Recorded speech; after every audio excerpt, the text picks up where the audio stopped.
got those action plans, and I just kind of got fed up with this group because we got those action plans, you know, those matrix, and everything was very organized and communicated to us and so forth, and I kept calling them in the city and Monica Vernon and everybody on the resource centers.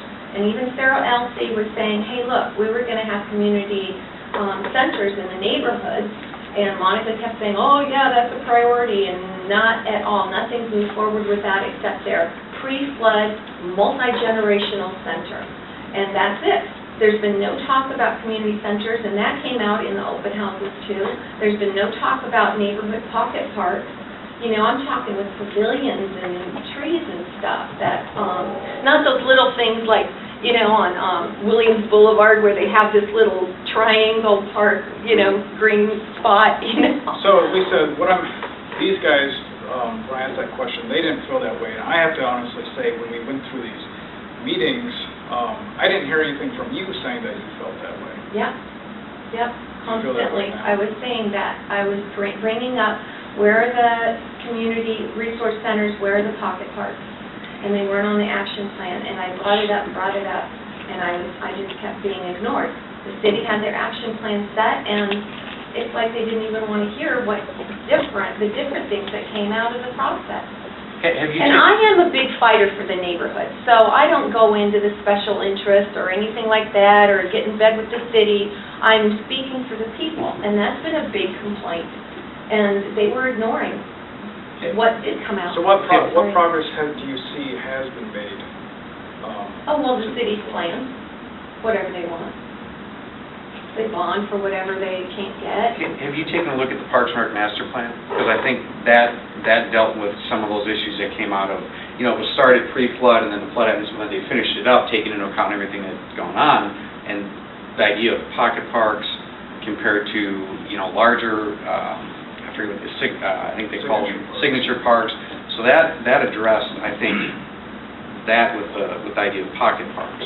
I see nothing moving forward. I see the city buying Sure. a hotel with that $3.5 million from the insurance check from Sinclair.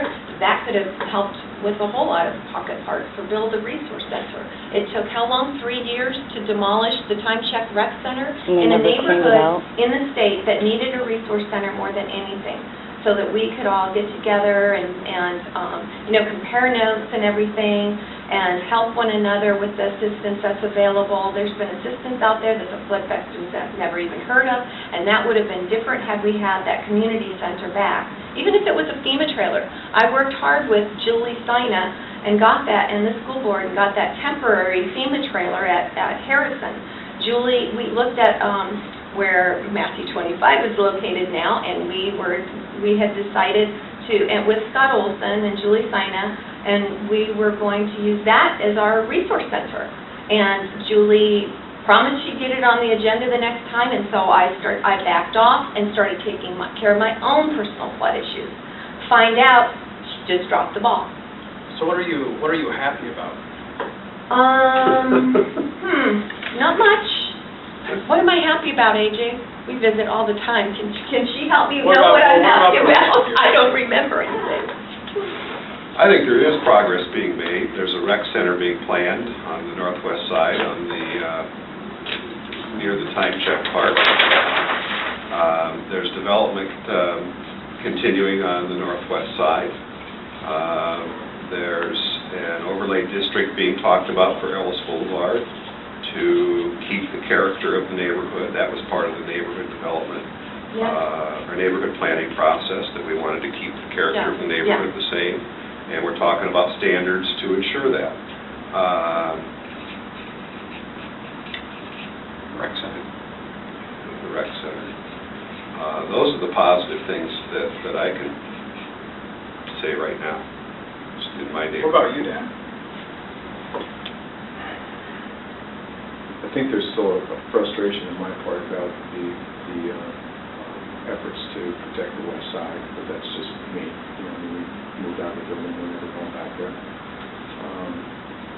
On the positive side of things, I guess I see it from a process standpoint as well, that there's some opportunities provided, and that this process might have helped us identify some of those opportunities to take, well, I guess react or be more resilient to what happens. I've never participated in a process of this scope, Yeah. especially as it was related to a crisis or a disaster.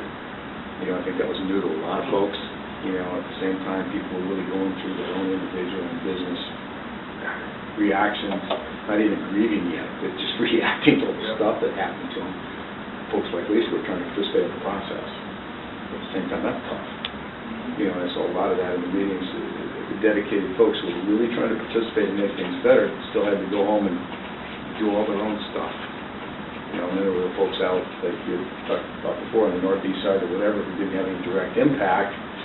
Some of them just being totally unaware of what was going on.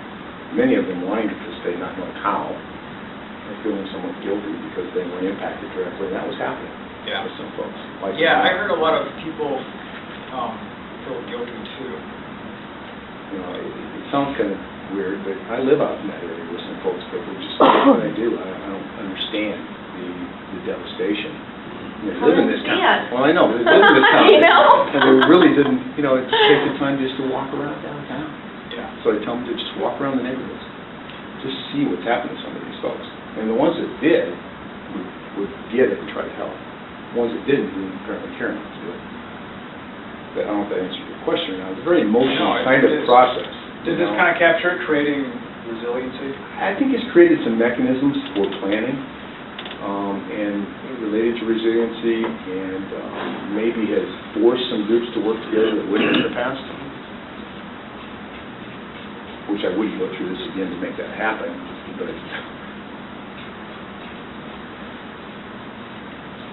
I think another thing I would mention, Brad, that I think is positive in the recovery and reinvestment is the replacement housing. You know, there's a tremendous number of homes that have been built already right in the northwest side, and there's a lot more coming all the way up and down. And there's, you know, hopefully, I believe if I've got the number right, about 200 homes in those programs. And it's all infill, they're all flooded lots. I think that's positive, more rooftops. It's good for the schools, good for businesses, good for the neighborhood. Well, you're right. I was going to say, I think along that line, the infill development, I think is good. I thought talks about more city gardens within the area. I think the focus on the New Lowell area, the whole streetscape down there, more emphasis on the trails and commuting, just little things with the buses, with the bike racks on there. I think those are all areas that are being referred to as items that came up in this discussion. That was specifically mentioned, I remember, the bike racks. Yeah.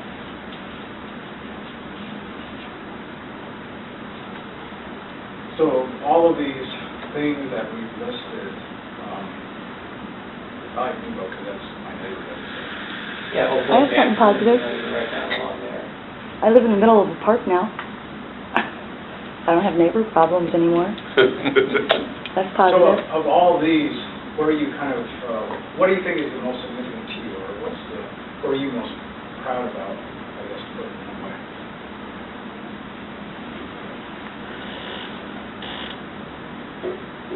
Or excited about, maybe that's a better way to put Yeah, it. to me, it's hard to separate it all out in terms of which one is the best, because, you know, you look at something that's devastating, and then just to see that there is starting to be more life coming back, and that there is development taking place. You got the infill houses, you're starting to see some improvement there. You're starting to see more coordination with the streetscapes, and the overlays.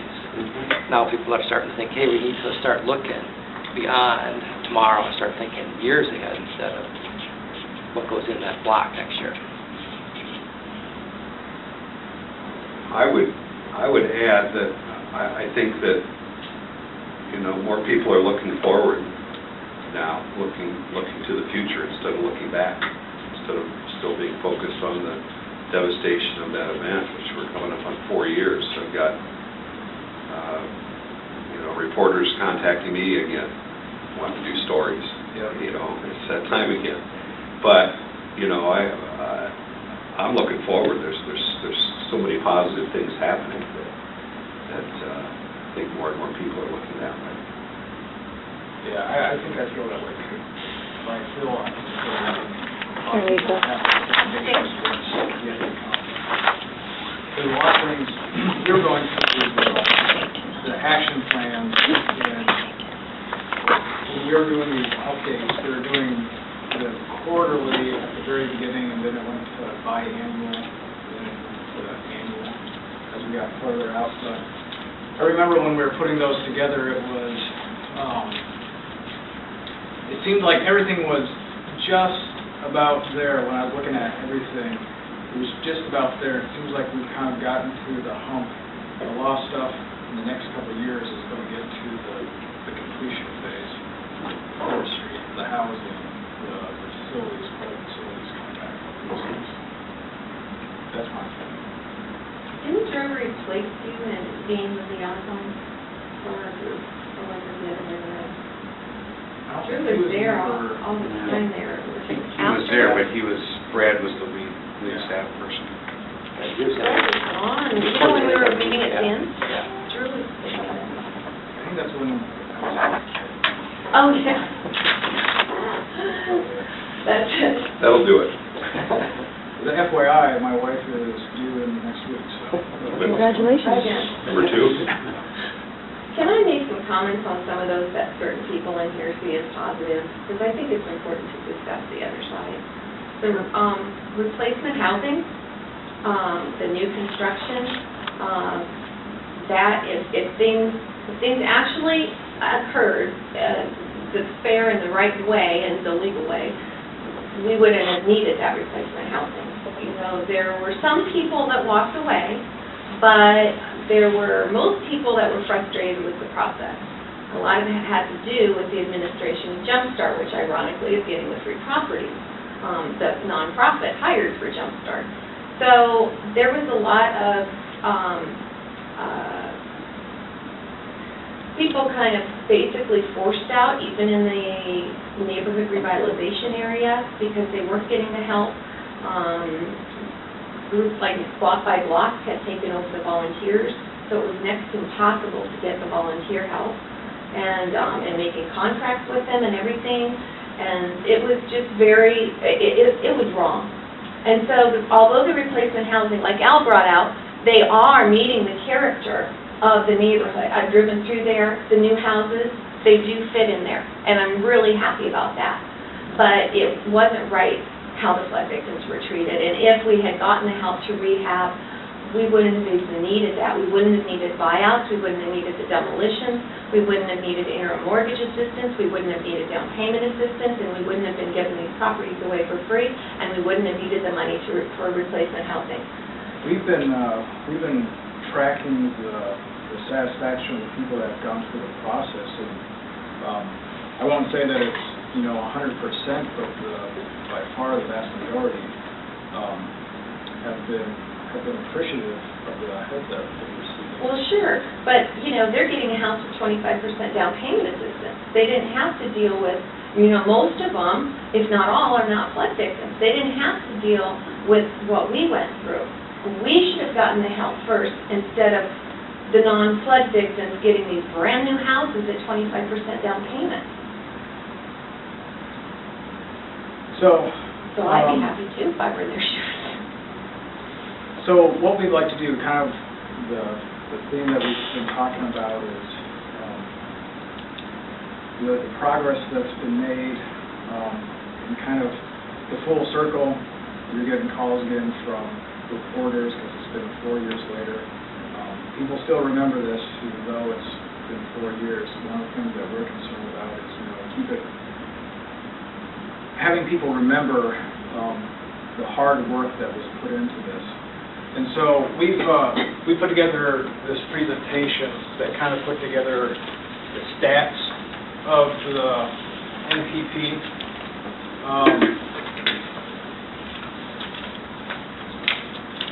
I don't think we need to go through it unless you guys want to. What we want to know is, this is just a rough draft, but because this group put so much hard work into this, and trust me, this is something that we as staff we are very appreciative of a group like this group that put in all the hours that you did and the effort and the passion that you guys had for this process. It was a lot of work for staff too, but we really appreciate efforts like that.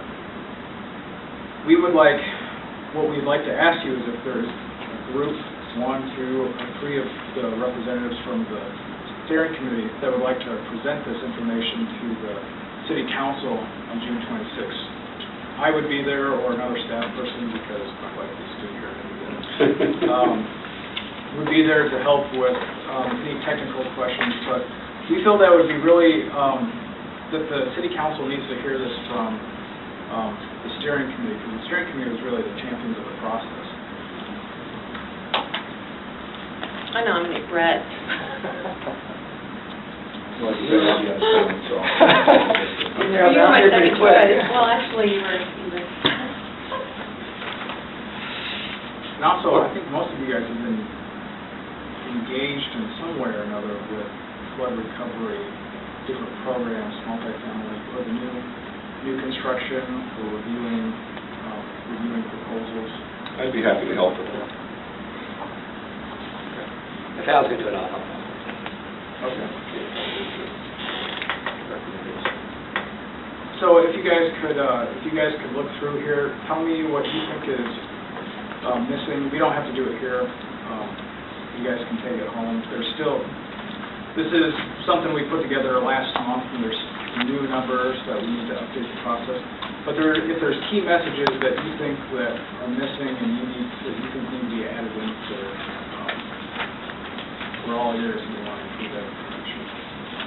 Okay. Can I ask a question, just to Sure. clarify to, can't remember your name? Oh, Adam. Adam? When those 3 meetings took place for the river planning, whatever it was that in 2008? It was. Okay.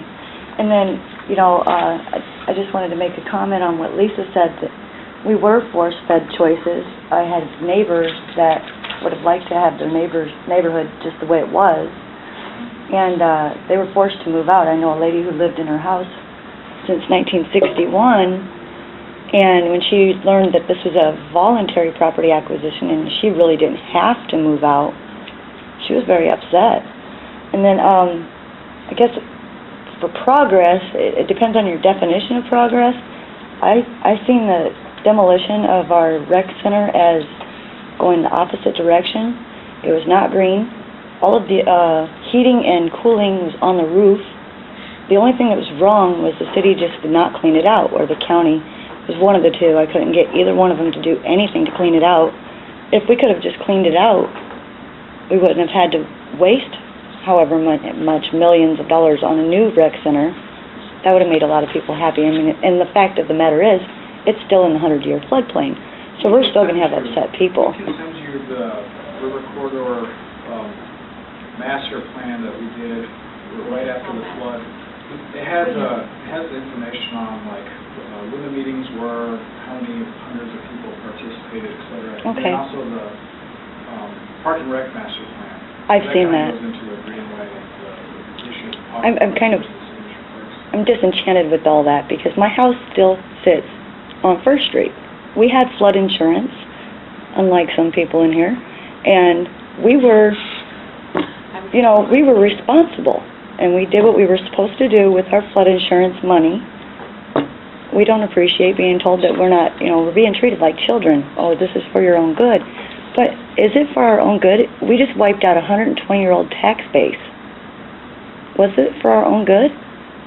Everybody's taxes in town have gone up. Was that for our own good?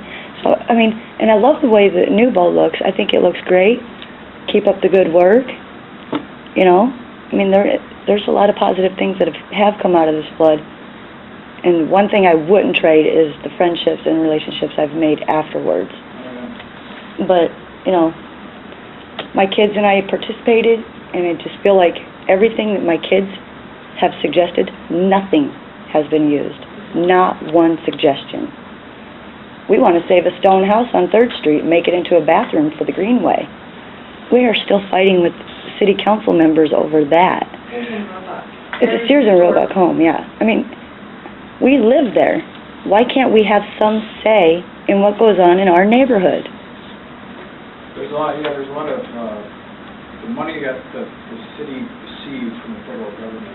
Oh, we already got, I'm still waiting from last Thursday for a reply from Chris Julik, Joe O'Hearn, or Ann Poe, anybody, on my rebuttal, because it is not incompatible with HMGP. Everything that we've suggested is not incompatible. All we have to do is make an adjustment to the plan, and then turn it back into FEMA, and voila, it's done. Yeah, I just know that it's really difficult to develop those because of the string attached. I don't know all the ins and outs, so it's probably a better person to... What I'm wondering is, where's my house in the plan? Why is my house not there? And if it's not there, then you guys need to redo the plan and put it there, because it's not moving, and we're not moving at all. I do want to point out that under HMGP, a restroom is allowed. When a property is purchased with HMGP, it's the only enclosed structure that's allowed is a public bathroom. And so it does qualify. And then I want to say, all those of us that were involved in the neighborhood before the flood and after the flood, right after, and putting in a lot of work and speaking up for the neighbors, we all volunteered to clean out that rec center. It wouldn't cost the city a dime. And we wanted that rec center back. And the Northwest Neighborhood Association took a unanimous vote to keep it in the neighborhood, which finally, after a whole lot of fighting, it is. But we all wanted that back, and there was no disagreement there with anybody who was involved in the neighborhood and had the neighborhood's best interest in mind. And they did exactly the opposite of what we all wanted to do. They were listening to other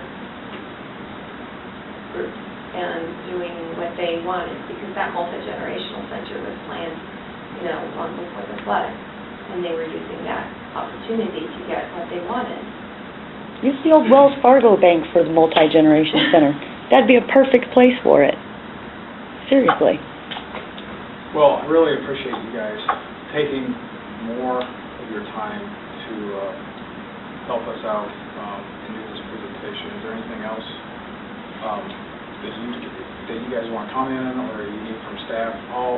Al and Brett, if you guys want to get comments back to me, I can follow up. Yeah, I was going to say, maybe send it out to, yeah. Okay. And ask them for input. I would like to comment on somebody's happiness about our transit system up there. The city hasn't done one thing in getting our ground transportation center back. Well, that's not true.